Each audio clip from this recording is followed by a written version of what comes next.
Hello and welcome. Today we're taking a look at yet another surplus Czechoslovak pistol, the CZ-75.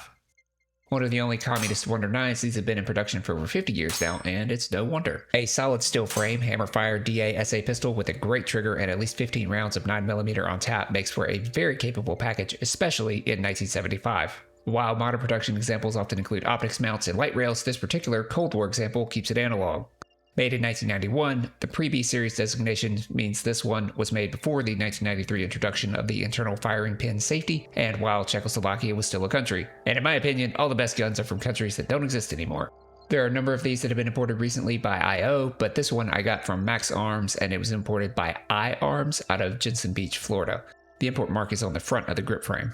I inadvertently sprung for the very good condition for just under $500 out the door, and while from a finish perspective that grading is sufficiently accurate, the grip panel on the right side, where the pistol was clearly carried for a good long while, has been worn away a very good amount.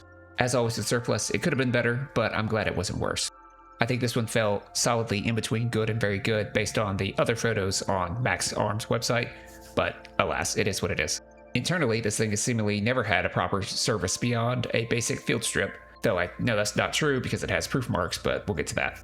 I embarked on a much more thorough cleaning and learned quite a bit along the way. Starting with the basic takedown, we pull the slide back until the marks align and then punch out the slide stop pin similar to a Tokarev. Getting into the guts, I will leave to a video linked above right there. But one thing I learned the hard way is to retain the safety detent with a paperclip. If you don't, then it is quite tedious to get it back in place, and it's a miracle I didn't fire it across my garage and into the forgotten void along with all the other lost AR detents and springs. A simple paperclip inserted to hold that subassembly together goes a long way. However, once we got it cleaned up, the bore looked good, the action was smooth, and the trigger was very nice. I'm not a trigger snob, but I can see why people who are tend to like these pistols. Shooting was fun and went off without a hitch. One of the positives about buying used military surplus firearms is they are almost always thoroughly worn in, so with a little TLC and oil, this thing feels quite nice. The sights remind me a lot of the CZ-82, which I don't think is a coincidence. Like I said about that pistol, these are nice, visible iron sights, especially for a combloc gun. One thing about it being a pre-B CZ-75 is the magazines. While CZ-75 magazines are readily available, the current standard magazines aren't quite compatible with these earlier versions. I picked up a handful of used CZ-75 mags and have had very mixed results. One fits very similar to the factory magazine that came with the pistol, another that looks the exact same fits but has to be stripped with some force to remove, and the previous owner clearly had a similar experience because the base plate is almost ripped in half. I have one old Metgar mag that ironically fits better than the other factory CZ mags, and a newer Metgar mag that does not fit at all.